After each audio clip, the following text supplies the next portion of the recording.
Olá, tudo bem? Bem-vindos à 7ª temporada do podcast Direito Empresarial Café com Leite. Esse é o podcast perfeito para quem busca conhecimento jurídico durante a correria do dia a dia. É a sua biblioteca em áudio gratuita, repleta dos principais textos e autores do direito empresarial no Brasil. Eu sou Amanda Taide, mineira e cruzeirense na origem, com passagem em São Paulo, e candanga e fluminense de coração. Casada, mãe do Pedro, de quase 6 anos. Pedro, Tails, Sonic. Do Lucas, de 4 anos. Lucas, Knuckles, Sonic, Eggman. E tutora do Vira-Lata Farofa. Sou professora doutora da UNB dos cursos de Direito Empresarial, Concorrência, Comércio Internacional e Compliance. E consultora do Pinheiro Neto Advogados nas mesmas áreas. Este é um podcast simples, curto e gostoso, como um café da manhã, mais rapidinho durante a semana. Em sua 7ª temporada, esse nosso podcast se reinventa, com a divulgação de um site inteiramente dedicado a esse projeto. No site, os episódios são organizados tematicamente, facilitando o acesso a temas como teoria da empresa, fundamentos do direito societário, sociedades limitadas, sociedades anônimas e muito mais.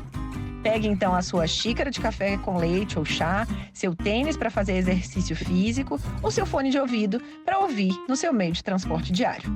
Então, vamos comigo para a próxima xícara de café com leite? A nossa xícara de café com leite de Direito Empresarial de hoje vai tratar da tese de livre docência do professor Marcelo Barbosa Sacramone, intitulada A Recuperação Judicial dos Objetivos ao Procedimento, Incentivos Regulatórios do Sistema de Insolvência Brasileiro. E para isso, a gente vai ter a alegria enorme de contar com a participação do próprio Marcelo Sacramone para comentar a livre docência, agora muito recentemente defendida na PUC São Paulo. O professor Marcelo Sacramone é professor de Direito Comercial da PUC São Paulo, nos cursos de graduação, especialização e mestrado, além de professor de Direito Empresarial no IBMEC e no INSPER, nos cursos de pós-graduação Lato Sensu em Direito Empresarial.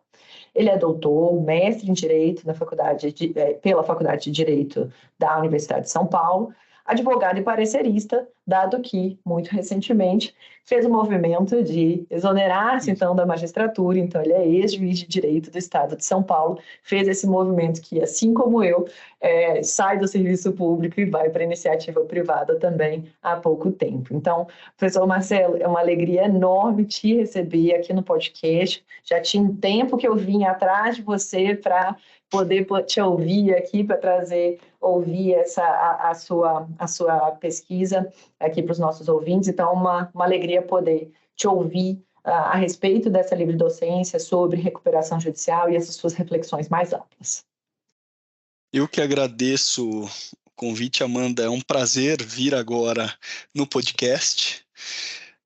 Te ouço já faz tempo e você sabe disso, querida amiga. Então, é um enorme prazer vir para discutir um tema que me angustiou durante 15 anos de trabalho, mais 5 anos de escrita. E acabou virando esse trabalho que agora vem a público e talvez seja um trabalho que reflita minhas principais ideias e principalmente aflições sobre o tema, e que eu acho que, como um movimento quase de terapia, eu gostaria de compartilhar com as pessoas que também podem ter alguma ideia sobre isso, né?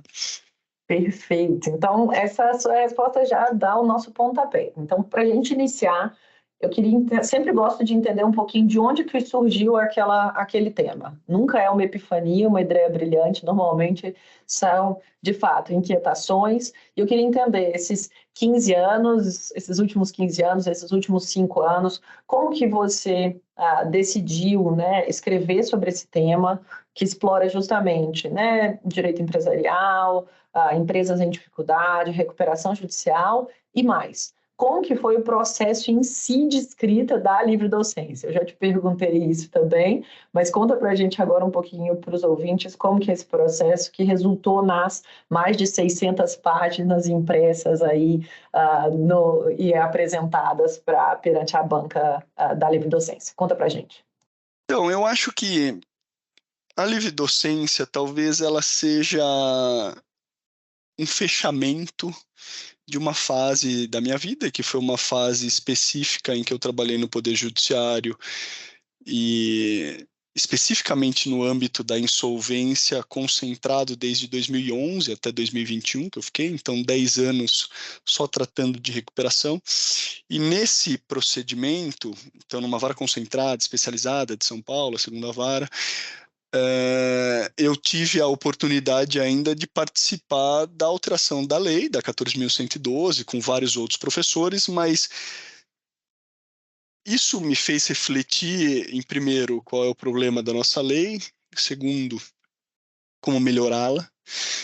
E em 2018, isso me marcou profundamente quando na PUC de São Paulo a gente começou a medir, é quase anedótico isso, mas a gente começou a medir procedimentos de recuperação e a gente começou a medir perante uma enorme discussão que eu tive com o professor Ivo Weisberg, né, e que o professor Ivo, que era advogado de recuperandas, ele tinha uma posição peculiar a respeito da recuperação e eu tinha uma outra que era a minha. A recuperação não funciona, isso aqui é uma concordata de smoking ou um mecanismo institucional do devedor passar a perna nos seus credores e não pagar ninguém.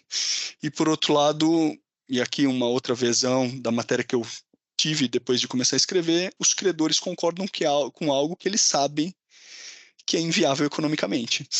E aí o professor Ivo, nessa discussão, ele falava, ineficiente por quê? Eu consegui vender ativos durante a recuperação, eventualmente tem um adquirente que comprou esses bens e por conta disso, ainda que a empresa tenha quebrado, o procedimento de recuperação é eficiente. E aí o professor Marcelo Guedes, vendo essa discussão, ele falou, poxa, eficiente e ineficiente, só que é um grande achismo, vamos medir. Porque daí talvez a gente consiga dar uma resposta a isso. E essas respostas vieram. E vieram em 3 observatórios, né? Observatório de Insolvência de São Paulo, Observatório de Insolvência do Rio, Observatório de Insolvência do Rio Grande do Sul, os dados semelhantes, apesar de realidades absolutamente distintas, e fizeram com que talvez essas perguntas fossem um pouco melhor estruturadas. E a pergunta que começou a ser feita diante das respostas que tínhamos obtido era, poxa, será que aqui eu não tenho um procedimento que leva esses agentes econômicos a terem comportamentos estratégicos de benefício próprio, em detrimento do próprio sistema, em detrimento dos próprios objetivos? E se isso é verdade, e os números mostram, e aí a gente discute isso logo mais, e os números mostram que a princípio sim, como é que eu consigo criar ou estruturar um sistema? E a palavra eficiente aqui é ruim, porque ela tem múltiplos significados, mas como é que eu consigo criar um sistema que faça com que os objetivos pretendidos pelo legislador sejam preenchidos, ou sejam obtidos? Por conta disso, o mote da livre-docência, talvez para criar em uma frase só, foi o seguinte, poxa, 90% dos planos de recuperação são aprovados. Desses planos aprovados, em torno de 24% só das empresas conseguem cumprir as obrigações dos primeiros 2 anos. Por conta disso, a seguinte pergunta, né? E aqui a gente pode fazer 2 perguntas, que a primeira é, os credores, bancos, fundos, credores sofisticados, erram em 76% dos casos? Ou será que eles não erram, mas deliberam por alguém inviável economicamente de propósito, sabendo que aquela RJ não vai parar de pé, mas enquanto isso ele vai receber a maior quantidade possível de dinheiro, de satisfação do respectivo crédito, ainda que seja em detrimento dos outros credores, em detrimento da coletividade? Essa foi a primeira pergunta que a livre docência tentou colocar. E a segunda pergunta, e aí talvez as 600 páginas que isso motivou, né, é a seguinte, poxa, se essa segunda constatação for a verdadeira, poxa, não estamos falando aqui de um erro, estamos falando aqui de um comportamento estratégico, proposital, como é que eu faço para limitar isso? Como é que eu faço com que a lei tenha um incentivo regulatório, por isso o título, para que ela promova o melhor comportamento desses agentes, e o melhor comportamento aqui, bom ou ruim, aqui é o comportamento mais adequado ao objetivo que ela pretende tratar. Com base nisso, em 2018, eu comecei a escrever, e essa escrita durou até 2023, com alguns intervalos aí, por conta da advocacia, que foi uma surpresa na minha vida em 2021, o Max Plan, que fui para lá especificamente só para isso, mas foi esse procedimento que se iniciou, e aqui eu falo uma rotina diária de escrita, que eu tento falar até para os meus alunos. Eu falo que, ao contrário de outras ciências, a ciência do direito não, é exatamente o que você tratou, Amanda. Não existe uma epifania, talvez não exista uma grande genialidade, existe bunda na cadeira e horas diárias de extrema ginástica do português no papel para que a sua ideia consiga ser aprimorada. E era isso que eu fiz durante 5 anos, todo dia. Isso é muito legal, essa parte da redação. Eu me lembro em algumas conversas pensando justamente sobre a tese, e comigo foi bem parecida a tese de doutorado. Eu acabei tendo uma constância na redação, tipo, um pouquinho a cada dia, mas eu sempre escrevia, basicamente, e aí acabei, eu lembro, o prazo era fevereiro, chegou outubro, eu acho, falei com a professora Paula, falei, terminei, eu não quero mais esse tempo para mim, porque senão eu vou ficar aqui fazendo incrementos marginais, tentando fazer essa ginástica dos termos, mas o que eu achava que era a tese está aqui, pronto, entreguei, né? Então, eu acho que esse é um ponto desse esforço diário, né? Tem gente que faz um esforço concentrado, fala, não, vou ficar um mês escrevendo, vou parar tudo. Minha metodologia é muito parecida com a sua, assim, de fazer um pouquinho a cada dia para encontrar a pesquisa.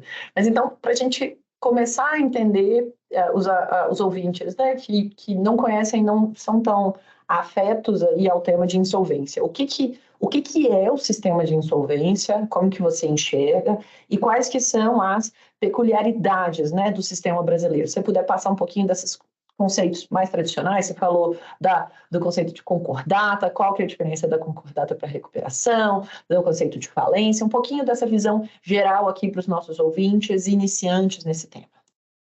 Vamos lá, talvez dando um passo atrás, e quando a gente fala em aprimoramento do sistema, talvez a primeira pergunta que a gente tenha que fazer, e que pouca gente faz, é por que temos que ter um sistema de insolvência? E talvez essa seja a primeira pergunta. Então, veja, se eu tenho poucos ativos e eu tenho muitos credores em valor de crédito muito superiores a esse ativo, uma situação extrema, isso não necessariamente precisaria ocorrer. Mas como lidar com essa situação em que aquele devedor não tem ativo suficiente para pagar todo mundo? Se a gente não tiver um sistema de insolvência, a gente tem um sistema de execução individual. O que acontece? O credor mais sofisticado vai ser aquele que vai chegar primeiro, o que vai fazer a primeira penhora, e por conta disso vai tomar o ativo. A partir do momento em que não há mais ativo, aquele credor vulnerável ou menos sofisticado, e que é justamente aquele que mais vai precisar do recurso, não vai conseguir achar o dinheiro, o ativo a ser penhorado e, consequência, se satisfazer.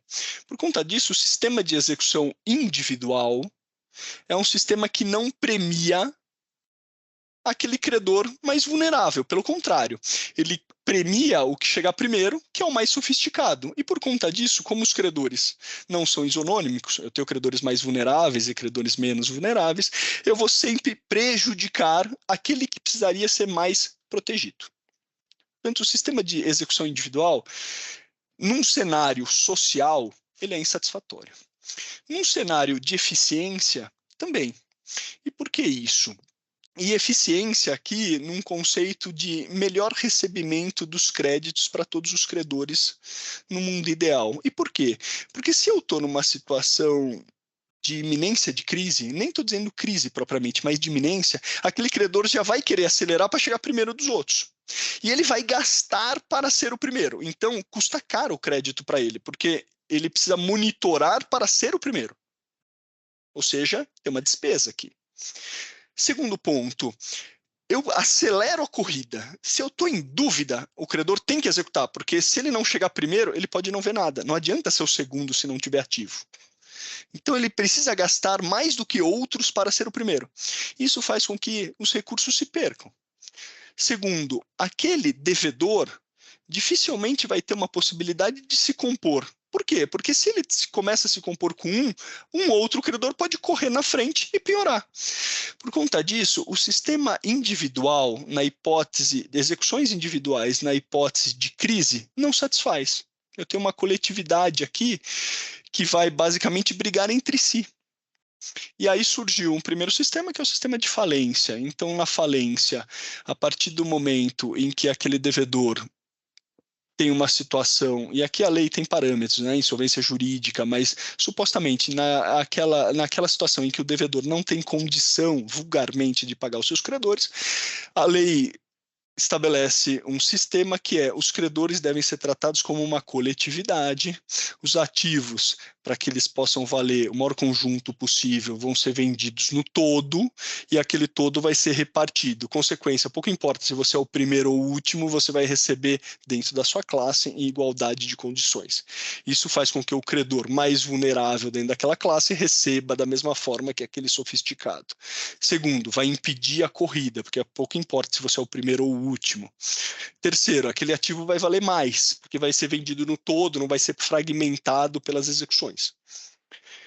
Diante desse cenário, começou a se perguntar, o sistema começou a ser perguntado, na verdade, né, os sistemas em geral, poxa, mas será que não vale aqui? Ao invés de ter um sistema de liquidação propriamente dito, a gente ter um sistema em que o devedor, mantendo a sua atividade, consiga satisfazer esses credores. Poxa, mas será que é melhor manter aquele devedor na atividade ou liquidar? E aí vem a grande pergunta: será que não deveriam os credores ter essa oportunidade? Então, a recuperação é uma oportunidade dada aos credores para avaliarem se não querem coletivamente conferir a oportunidade ao devedor para se manter à frente da sua atividade, girando o seu negócio e pagando aqueles credores, ainda que não na condição originária, numa condição possível diante daquela situação de crise que afetou a empresa. Na concordata, isso era pré-estabelecido. Então, o credor não precisava concordar ou não com aquilo. Chama concordata, mas no decreto 7661, o juiz outorgava a possibilidade daquele devedor se manter à frente e pagar ou dilatado no tempo ou com desconto àqueles credores. Só isso. A recuperação rompe com esse cenário, permitindo o negócio jurídico entre devedor e a coletividade, estruturando o meio de pagamento da melhor forma possível. Acho que esse é o conceito básico pelo qual a tese passa a ser construída. Então, poxa, primeiro dos pontos, e aqui precisamos ter um sistema? Acho que sim.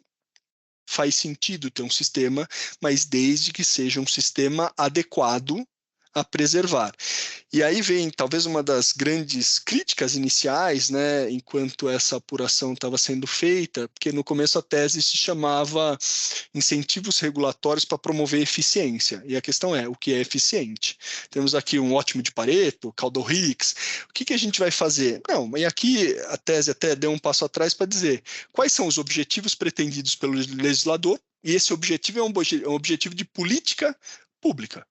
Eu posso ter um sistema de um determinado local, de uma determinada época, que tem uma determinada política pública, que é absolutamente diversa de uma política pública que a gente tem hoje. E aí, parâmetros. O sistema francês protege em absoluto o devedor. O sistema alemão protege em absoluto o credor. Qual está certo, qual está errado? Nenhum dos dois. São sistemas políticos protegidos. Com base nisso, o sistema estruturado para obter esse objetivo, técnica jurídica, e aí sim ele precisaria ser adequado conforme esse objetivo. A tese parte desse parâmetro. E aí, portanto, os objetivos são analisados.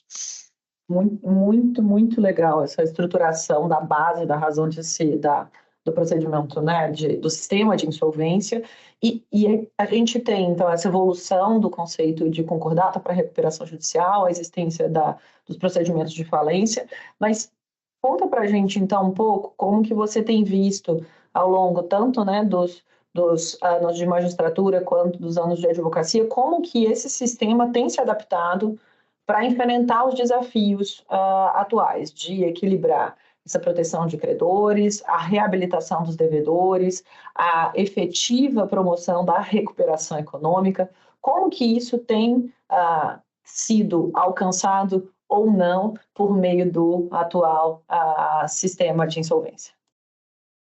Aqui tem um ponto curioso até, Amanda, porque antes de estruturar o sistema, existe uma pergunta aqui que é, poxa, será que bastaria termos a melhor lei?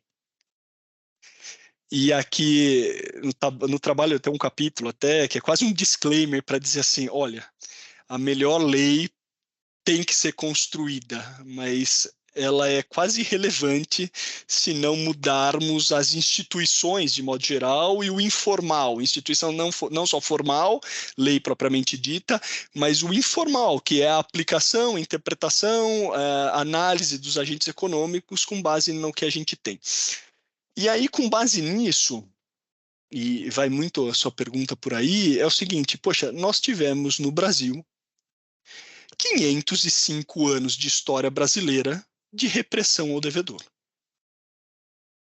Esta repressão tentou ser alterada em 2005 pela Lei 11.101, que rompe um pouco do sistema. Mas até então, e todas as estruturas que tínhamos, era uma estrutura punitiva ao devedor.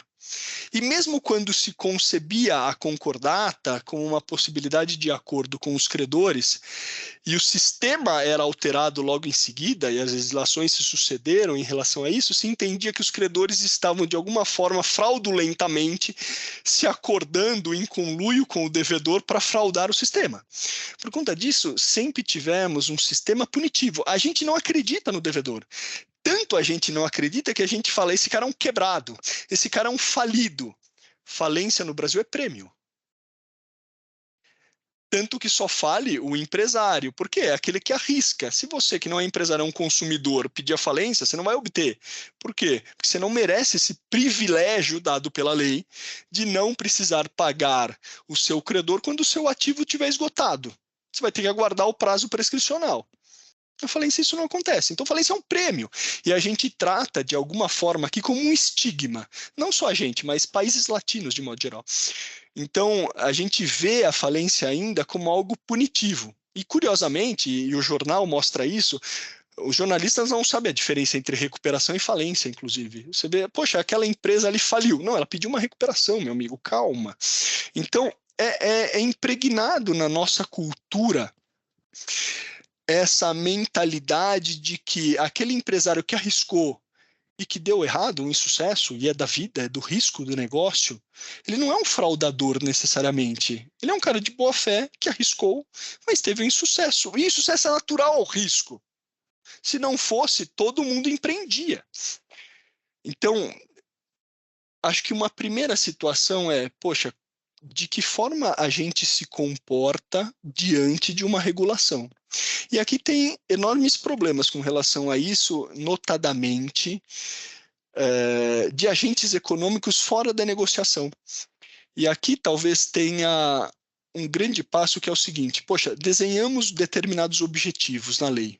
E aqui existe toda uma discussão doutrinária se a gente tem um predomínio da preservação da empresa e junto, preservação do empresário a qualquer custo, que não se confunde. Então, eu preciso preservar o empresário aqui, que é aquele devedor que conduz sua atividade, na condução, ainda que ele não pague ninguém.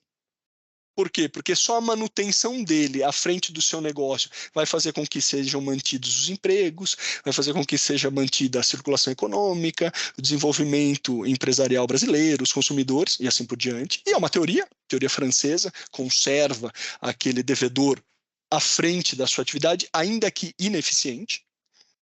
E temos um outro sistema alemão, por exemplo, que é o poderio dos credores que vão avaliar se aquele devedor é eficiente ou não, e vão avaliar, mediante o recebimento no próprio bolso do seu crédito, se vale a pena conservá-lo à frente do negócio ou liquidar aquela atividade. E o sistema brasileiro, e talvez por conta disso haja tanta discussão, adotou, junto com o sistema americano, uma teoria intermediária, que é o seguinte: olha, eu conservo o devedor à frente do seu negócio, desde que ele seja, na minha posição, eficiente. Por quê? Porque se ele não for eficiente na condução daquela empresa, o empregado que vai ser mantido artificialmente no seu emprego não vai ter o salário reajustado, ele vai concorrer no mercado, e você é especialista na área aqui, mas ele vai concorrer no mercado sem pagar tributo, fazendo um dumping com relação aos outros concorrentes, em concorrência naturalmente desleal, ele vai aqui deteriorar os serviços que ele presta, ele não vai conseguir desenvolver a atividade econômica daquela determinada região até o momento que ele quebra, sem pagar ninguém. Poxa, isso não é ser eficiente. Isso aqui é conservar alguém, um devedor, à frente do seu negócio, o que vai prejudicar todo mundo. Então, não me parece que seja essa a posição brasileira. Por outro lado, poxa, eu preciso fazer com que não só os credores recebam os seus valores, existem outros valores impregnados na conservação daquela atividade. Eu tenho todo um arcabouço de proteção do consumidor, da concorrência, do meio ambiente, do desenvolvimento econômico nacional, que são importantes em razão do desenvolvimento de uma atividade. Então, me parece, e aí um primeiro corte, que é os objetivos pretendidos pelo legislador não são nem só pró-devedor, nem só pró-credor, e aí, portanto, que há uma ruptura, que é, criamos um sistema em que são protegidos interesses outros, além dos interesses devedores e credores, mas interesses institucionais de todo mundo. Diante dessa constatação, que não é simples, né? Mas diante dessa constatação, e que não é nova também, né? Então, aqui faço referência à professora Sheila Cerezetti, com a recuperação da sociedade anônima, que ela justamente apresenta esses termos, né, esses interesses outros. Faço a consideração do Eduardo Matos, com o Proença, considerando esses interesses. E muito anteriormente, até a Elizabeth Warren, nos Estados Unidos, que já traz essa necessidade. Comentadores do 47, a professora Adriana Pugliese, quando fala na falência a respeito desse tema, Paulo Fernando Campos Salles de Toledo nos comentários, e assim por diante. Não é um tema novo. E muito bem tratado com relação aos objetivos. Talvez o grande ponto aqui era, poxa, diante desse objetivo pretendido, como estruturar? Como colocar os incentivos para que este objetivo seja efetivamente alcançado? E a primeira pergunta a isso é, ainda que todos esses interesses devessem protegidos, será que eu preciso dar poder para todo mundo? Será que eu dar poder para o consumidor votar, para o Ministério Público votar, para o administrador judicial palpitar sobre viabilidade, para o juiz avaliar se aquele DIP tem que ser dado, se a consolidação substancial tem que ocorrer, se a empresa tem que falir ou não, é o mais adequado? Quem tutela esses interesses outros, se é que alguém precisa tutelar? Talvez essa seja a grande discussão hoje. Como eu faço para que o sistema seja estruturado para que esses interesses outros sejam protegidos? Não, muito legal. Enquanto você estava falando, algumas dos trechos foram me dando outras sacadas para comentar. Eu me recordo de um episódio que a gente teve também aqui no podcast com o Paulo Aragão, e ele comenta sobre a história da criação das sociedades. O livro é o episódio 65, com o John Micklethwait e com o Adrian Woodbridge, em que ele comenta justamente essa noção de que a criação das sociedades com a limitação da responsabilidade foi justamente entendida inicialmente como um privilégio estatal, porque era um privilégio, era justamente uma autorização estatal para dar calote. efetivamente, entre aspas, né, ali porque ele tinha uma limitação naquela responsabilidade. Depois que a gente saiu desse regime de privilégio para um regime, né, de criação livre das sociedades. Então, acho que linka talvez, né, a noção da criação das sociedades com responsabilidade limitada e também essa noção de recuperação e falência. E sobre esse, acho que a gente tem também, depois na próxima pergunta eu comento o episódio, mas a gente tem um episódio com a professora Sheila, né, Desserazete também, comentando o trabalho dela, e sobre o princípio da preservação da empresa, um dos pontos que, por vezes, eu gosto de mencionar para os alunos, eu não sei se você, professor, entende também da mesma forma, mas quando a gente vê aquele texto clássico dos perfis da empresa, do Asquini, quando eu vou apresentar para os alunos o princípio da preservação da empresa, eu tento identificar quase que essa noção de que a empresa vai continuar no seu perfil funcional. Então, a preservação da empresa basicamente seria essa continuidade da empresa pelo perfil funcional do Asquini, apesar de os outros perfis modificarem eventualmente a partir do resultado da recuperação de empresas, seria isso. Você entende que é assim também? Também avançando nessa pergunta sobre o princípio da preservação da empresa, por que hoje a gente tem tido, né, situações de quase que impedimento da empresa sair da recuperação judicial e ir para a falência? Porque a gente tem tantas recuperações judiciais e a gente tem menos, né, falências nesse sistema de insolvência. São os incentivos regulatórios? O que tem acontecido para a gente ter esse cenário? Acho que sim.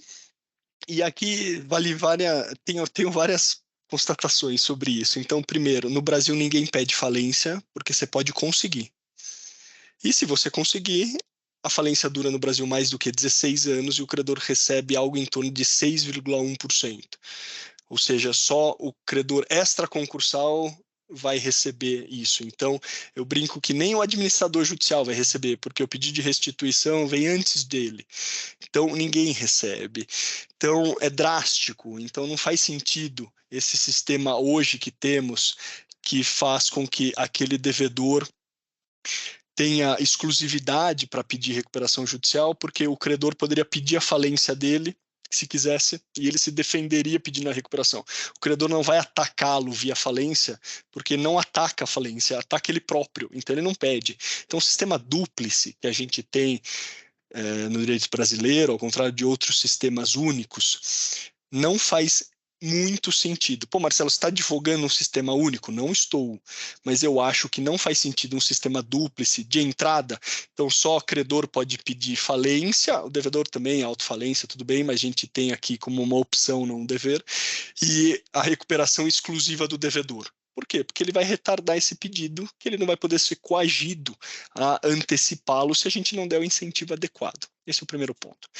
Então, por conta disso, eu acho que passamos por incentivos. E aí, uma primeira questão, que é, diante desses objetivos a serem alcançados, para quem eu atribuo o poder? Então, antes de estruturar o sistema, eu preciso saber quem manda nele. E aí a primeira pergunta é, poxa, será que vale eu colocar um agente de fora? E um agente de fora aqui poderia ser o juiz. Será que vale o juiz decidir se a empresa fica em recuperação ou não? E aqui a posição que eu defendo é que, por melhor que seja o juiz e mais claro, mais consciente que ele seja, ele não é uma pessoa que participa daquele ramo de atividade, nem que tem condição, por mais que ele tenha conhecimento econômico, de administração, de tudo, mas ele não participa daquele ramo específico, e mais que isso. E aqui o professor Fábio Liu até me perguntou na banca, inclusive, ele falou, pô, Marcelo, estamos discutindo viabilidade econômica em número. Primeiro, existe viabilidade econômica ou não? Existe uma fórmula? E essa fórmula dos casos já apresentados foi entendida que não existe, e que a viabilidade não deixa de ser uma crença de que aquele devedor, nas circunstâncias que ele enfrentará no futuro, na parceria com aquele credor, vai conseguir ou não desenvolver o seu negócio. Então passa a ser uma crença. O juiz é alguém de fora nessa operação. o Ministério Público, o administrador judicial, um poder administrativo, por exemplo, como na França, né? Então, os comitês. Então, é alguém de fora dessa atividade, que naturalmente não tem um incentivo adequado para tomar a melhor decisão, porque afinal ele não vai sofrer o efeito de uma decisão errada, ele não sofre no próprio bolso aquilo. Segundo, ele não participa do negócio, então naturalmente ele vai ter que buscar essa informação que ele já não tem naturalmente. Terceiro, que interesses ele vai proteger? Porque esses interesses são absolutamente difundidos, em regra contraditórios entre si. A proteção ao consumidor é contrária à proteção do trabalhador, aumentando o preço do trabalho, do salário, vai aumentar o preço da mercadoria, prejudicando o consumidor. Então, são interesses contraditórios, dificilmente tuteláveis. Então, por conta disso, me parece que talvez o sistema menos pior, que eu também não acho adequado, mas seria atribuir poder àqueles mais diretamente relacionados à sua atividade, devedor e credor. Só. Poxa, Marcelo, mas o credor vai tutelar o próprio bolso. É verdade. Desde que tutelar o próprio bolso reflita de maneira secundária, imediata, nos interesses da coletividade, está tudo bem. E como é que eu faço com que o credor, ao tutelar o próprio bolso, tutele esses interesses de todos? Se o credor avaliar se aquele devedor é ou não o mais apto a fazer a alocação mais adequada dos recursos daquela companhia. Portanto, ele, ao proteger a melhor alocação dos recursos, conhecido como eficiência do processo produtivo, ele vai fazer com que haja uma tutela do próprio bolso, sem dúvida, porque ele vai receber mais, e, consequência, vai tutelar a todos.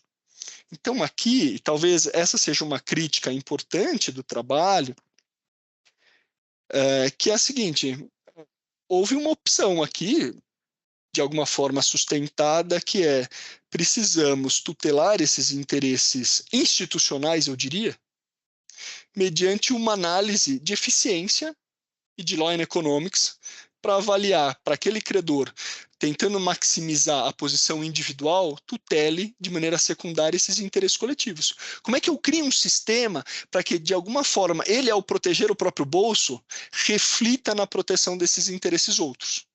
Mas não me parece adequado fazer com que esses outros interessados tenham participação. E aqui, talvez, essa seja uma discussão forte com o institucionalismo integracionista, que é: vamos colocar todo mundo na mesa para debater. E eu falo, por que isso, para mim, é criticável? Porque se eu colocar um trabalhador na mesa para tutelar não o salário que ele não recebeu, mas o emprego futuro dele, ele vai sempre votar pela recuperação, ainda que o cara seja o pior possível, porque a solução é perder o emprego. Se eu sou um consumidor e vou falar entre disponibilizar produtos ou não disponibilizar, eu vou sempre optar por disponibilização. Então, não existe aqui um sistema razoável ou interesses a serem efetivamente avaliados. É sempre aqui binário, é sim ou não. Eu vou perder tudo ou vou acreditar numa esperança? A esperança é a última que morre, já diz o Brocardo, né? Então, isso vai sempre passar. E me parece aqui que quando esses poderes, primeiro, acho que daí a nossa regulação pela legislação precisa de aprimoramentos, porque esse credor hoje, ao proteger o próprio bolso, ele não protege os interesses outros. Há alguma forma aqui um desalinhamento, ele não tutela a maior eficiência econômica do devedor, a melhor alocação, mas ele tenta se satisfazer antes que aquele devedor quebre. Por quê? Ele tenta, na verdade, correr e pular na frente dos outros credores. E, por conta disso, o sistema acaba sendo contrário aos objetivos pretendidos. Tá? Mas não acho que retirar o poder dele ou atribuir ao poder ao judiciário, por exemplo, ou a qualquer outro agente, como era feito na concordata, solucionaria. Pelo contrário, acho que seria uma solução pior. Por quê? Porque daí eu estou atribuindo poder àquele que não tem um maior incentivo a tanto. O judiciário, aqui nesse ponto, tem que, de alguma forma, garantir ou reduzir o custo de transação. Né?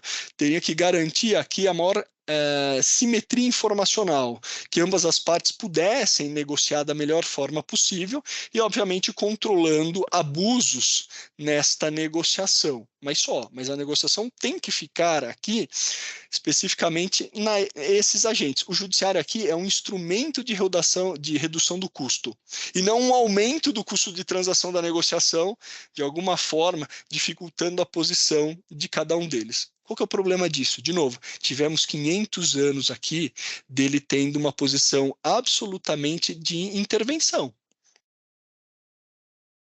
Então, é difícil romper com essa estrutura institucional para entendermos, todo mundo aqui, né, não só o judiciário, mas devedores, credores, terceiros interessados, de que essa negociação é o melhor mecanismo para se chegar à superação da crise. Afinal, o mal é a crise, a recuperação é o remédio.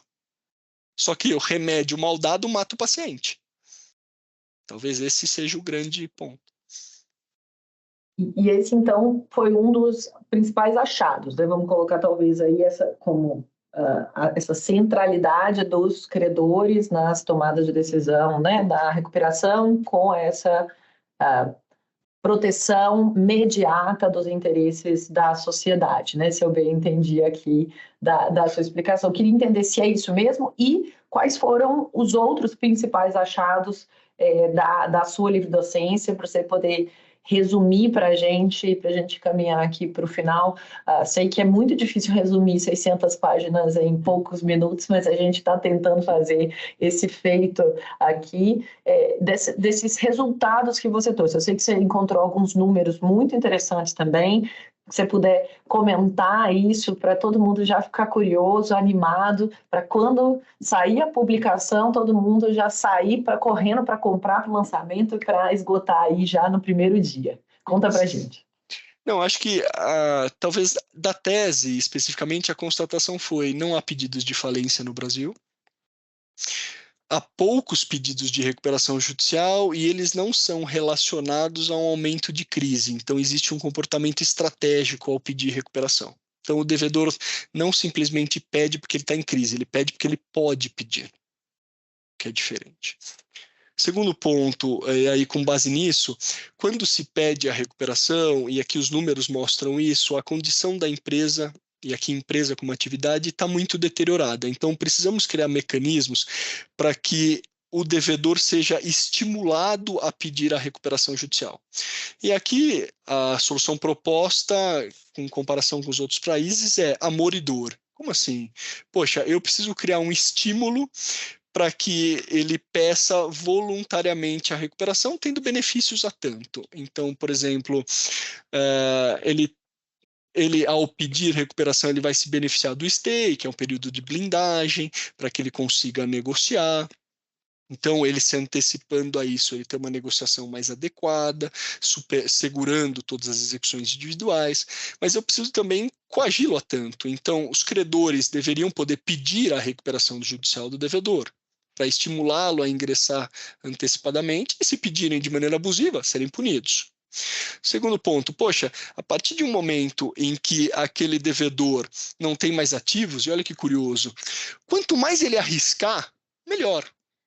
Por quê? Porque se ele ganhar, ótimo, ele superou eventualmente a crise, mas se perder, não é o dinheiro dele. Ele já não tinha dinheiro para, como ele é o último a receber, se falir, ele ficaria subordinado aqui, né? Subordinado é até um termo nosso técnico, né? Ele seria na apuração de haveres depois dos próprios créditos subordinados, então ele nada receberia. Então ele tem todo o estímulo e não tem nenhum prejuízo em arriscar. Então, poxa, precisamos criar obrigação dele pedir e não simplesmente apostar com o capital alheio. Então, poxa, e aqui o Deep Insolvency, né? Que é o seguinte: se você prejudicar a sua situação de crise ao não pedir recuperação, você tem que ser punido, responsabilização. Então, para estimular que esse pedido seja o mais imediato possível. Poxa, durante a fase de recuperação, que eu chamo de fase de negociação, temos que ter outros estímulos. E quais são esses estímulos? A blindagem. A blindagem brasileira, stay period, é 180 dias, prorrogável por mais 180. Poxa, por quê? Porque se eu tenho um determinado tempo que se acabado eu posso continuar executando, eu como credor não vou querer negociar. Eu próprio vou dilatar esse tempo para que eu consiga tomar as execuções. E, por outro lado, se nem todo mundo está na recuperação, eu, como devedor, faço um acordinho só com os meus credores parceiros para dilatar ao máximo isso, porque eu fico tomando os bens dos outros que não estão aqui. Então, nesse ponto, todos os credores deveriam estar submetidos à recuperação, mas, por outro lado, esse stay não deveria ter prazo, porque, afinal, todo mundo está aqui dentro, submetidos a uma mesma condição e obrigados a negociar. Poxa, mas nem todos os credores são iguais, é verdade. E aí, nesse ponto, a classificação, a divisão em classes no direito brasileiro me parece imprescindível, consequência da execução. E aí, esses credores, apesar de estarem dentro da recuperação, deveriam ser protegidos. Então, o credor com alienação fiduciária, credor proprietário, compra e venda reserva de domínio, arrendamento mercantil, coisas do gênero, poxa, ainda que ele esteja dentro, hoje ele está fora, mas ainda que ele esteja dentro, ele precisa ser protegido. Então, poxa, se ele não vai poder tomar o ativo, ele tem que ser remunerado por esse ativo. Se esse ativo não for conservado, ele tem que ter o direito de retirar esse ativo. Se esse ativo não for indispensável, ele tem que ter o direito de retirar esse ativo, o que hoje não é claro. Então, aquele credor fica fora, mas não recebe. Então, se ele tiver que estar dentro, ele tem que criar um estímulo para ser negociado, mas ele não pode ser aqui extorquido. Então, ele precisa ser protegido. Então, todo mundo dentro numa negociação, e aí, por conta disso, precisamos ter parâmetros de negociação mais adequados. Então, plano, não só pelo devedor, como também pelo credor, para que a melhor solução seja proposta. E hoje a lei, apesar de permitir, gera várias limitações a essa possibilidade de apresentar plano, o que faz com que o credor, por exemplo, um credor com aval, fiança, não apresente, porque senão ele perde essa garantia em face do terceiro, que não faz o menor sentido. E o quarto ponto, e aí já no final, é a fase deliberativa. Então, como é que eu consigo estruturar essa coletividade de credores para que eles efetivamente aprovem um plano refletindo o interesse da maioria? E aqui me parece que o sistema brasileiro não é o mais adequado com uma simples maioria. Eu preciso estabelecer parâmetros. E quais parâmetros? Parâmetros de recebimento entre as classes. Então, a classe de baixo não pode receber até que a de cima receba integralmente o crédito, ou que o credor concorde em renunciar. Então, a maioria não pode simplesmente dragar a minoria, prejudicando em face de uma outra classe. Ele também não poderia receber menos do que a falência. Então, criando regras aqui, principalmente no cram-down nosso, de estruturação para que essa minoria seja, ou na classe, na hipótese do cram-down especificamente, né, dragando a classe ou dragando a minoria no quórum normal, seja protegida. Então, só assim a gente vai conseguir, Amanda, me parece, fazer com que os credores, e esse é o objetivo principal, tutelem se aquele devedor é o melhor à frente da sua atividade. Do contrário, vamos vender tudo e conservar aquela empresa como atividade, perfil funcional, na mão de um adquirente no procedimento falimentar. Mas isso só vai fazer sentido se eles, ao olharem ao próprio bolso, e bolso como coletividade de credores, tutelarem se aquele é a melhor alocação para aqueles recursos. Se isso for verdade, eles vão acabar protegendo todos os interesses outros envolvidos nessa condução. Se não for, melhor falir, porque assim vai fazer com que esses outros stakeholders, ainda que no momento inicial sejam prejudicados, ao final sejam beneficiados. Agora, então, a gente consegue entender por que você foi aprovado, aclamado aí pela banca, o mais novo livre docente aqui das nossas universidades, e te agradeço muito por ter conseguido aqui em tão pouco tempo apresentar tantas reflexões aí ao longo dos anos e que permearam, né, os últimos anos de escrita, e para a gente fazer uma pergunta que tem se tornado aqui clássica do podcast das últimas temporadas. Conta pra gente, agora que terminou, entregou a tese, quem que você chamaria para jantar com você, ou para tomar um café com leite, um vinho, pode ser qualquer pessoa, viva, morta, uma pessoa real, imaginária ou não, quem que você convidaria para bater um papo com você? Apesar de várias personalidades me aguçarem aqui, eu gostaria de ter na minha casa todos os meus amigos próximos ainda vivos, porque isso faria com que essas conversas ficassem mais habituais, mais rotineiras. Então, eu gostaria de chamar a professora Amanda Taide para jantar em casa. Seria um enorme prazer e é o jeito da gente se manter cada vez mais próximo. Maravilha, chiquérrimo, me senti aí muito honrada com esse convite. Muitíssimo obrigada, professor Marcelo, pela sua presença aqui no podcast. Muito obrigada por ter vindo a Brasília para participar da nossa jornada de Direito e Futebol e Empresa. Espero que a gente tenha uma série de oportunidades de diálogo, o UNB, PUC São Paulo e em quaisquer outras frentes. Uma xícara de café com leite muito devidamente tomada, muito gostosa, um café da manhã muito bom com você. Até a próxima, sim, eu espero para a gente conversar sobre outras pesquisas. Obrigado, Amanda. O prazer foi todo meu. Excelente café para todo mundo.